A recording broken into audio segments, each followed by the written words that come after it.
متی 25 باب اور اس کی پہلی آیت سے خداوند کے حضور تلاوت کریں گے۔ اس وقت آسمان کی بادشاہی ان 10 کنواریوں کی مانند ہوگی جو اپنی مشلیں لے کر دولہا کے استقبال کو نکلیں۔ ان میں 5 بیوقوف اور 5 عقل مند تھیں۔ جو بیوقوف تھیں انہوں نے اپنی مشلیں تو لے لیں مگر تیل اپنے ساتھ نہ لیا، مگر عقل مندوں نے اپنی مشلوں کے ساتھ اپنی کپیوں میں تیل بھی لے لیا۔ اور جب دولہا نے دیر لگائی تو سب اونگنے لگیں اور سو گئیں۔ آدھی رات کو دھوم مچی کہ دیکھو دولہا آ گیا، اس کے استقبال کو نکلو۔ اس وقت وہ سب کنواریاں اٹھ کر اپنی اپنی مشل درست کرنے لگیں، اور بیوقوفوں نے عقل مندوں سے کہا کہ اپنے تیل میں سے کچھ ہم کو بھی دے دو کیونکہ ہماری مشلیں بجھی جاتی ہیں۔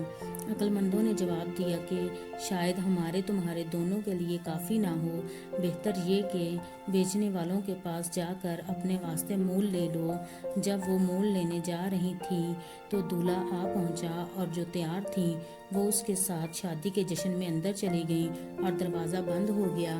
پھر وہ باقی کنواریاں بھی آئیں اور کہنے لگیں، اے خداوند ہمارے لیے دروازہ کھول دے۔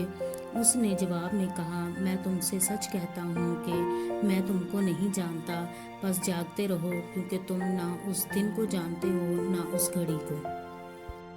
کیونکہ یہ اس آدمی کا سا حال ہے جس نے پردیس جاتے وقت اپنے گھر کے نوکروں کو بلا کر اپنا مال اس کے سپرد کیا، اور ایک کو 5 توڑے دیے، دوسرے کو 2 اور تیسرے کو 1، یعنی ہر ایک کو اس کی لیاقت کے مطابق دیا، اور پردیس چلا گیا۔ جس کو 5 توڑے ملے تھے اس نے فوراً جا کر اس سے لین دین کیا اور 5 توڑے اور پیدا کر لیے۔ اسی طرح جسے 2 ملے تھے اس نے بھی 2 اور کمائے، مگر جس کو 1 ملا تھا اس نے جا کر زمین کھودی اور اپنے مالک کا روپیہ چھپا دیا۔ بڑی مدت کے بعد ان نوکروں کا مالک آیا اور ان سے حساب لینے لگا۔ جس کو 5 توڑے ملے تھے وہ 5 توڑے اور لے کر آیا اور کہا، اے خداوند تو نے 5 توڑے مجھے سپرد کیے تھے، دیکھ میں نے 5 توڑے اور کمائے۔ اس کے مالک نے اس سے کہا، اے اچھے اور دیانتدار نوکر، شاباش،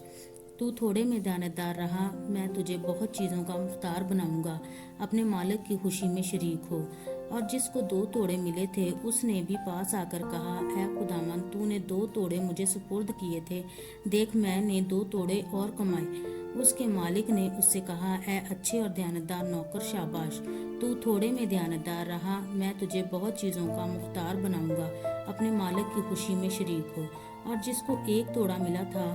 وہ بھی پاس آ کر کہنے لگا، اے خداوند میں جانتا تھا کہ تو سخت آدمی ہے، اور جہاں نہیں بویا وہاں سے کاٹتا ہے، اور جہاں نہیں بکھیرا وہاں سے جمع کرتا ہے، پس میں ڈرا اور جا کر تیرا توڑا زمین میں چھپا دیا، دیکھ جو تیرا ہے وہ موجود ہے۔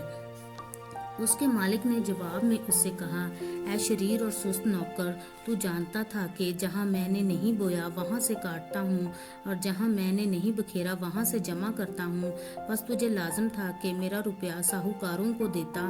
تو میں آ کر اپنا مال سود سمیت لیتا۔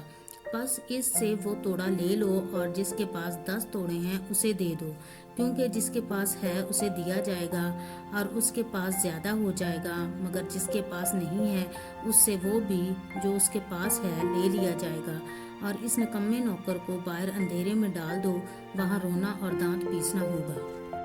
جب ابن آدم اپنے جلال میں آئے گا اور سب فرشتے اس کے ساتھ آئیں گے، تب وہ اپنے جلال کے تخت پر بیٹھے گا اور سب قومیں اس کے سامنے جمع کی جائیں گی، اور وہ ایک کو دوسرے سے جدا کرے گا، جیسے چرواہا بھیڑوں کو بکریوں سے جدا کرتا ہے، اور بھیڑوں کو اپنے داہنے اور بکریوں کو بائیں کھڑا کرے گا۔ اس وقت بادشاہ اپنے داہنی طرف والوں سے کہے گا کہ آؤ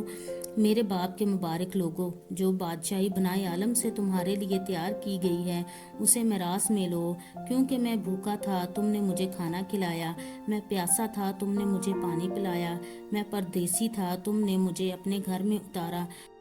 ننگا تھا تم نے مجھے کپڑا پہنایا، بیمار تھا تم نے میری خبر لی، قید میں تھا تم میرے پاس آئے،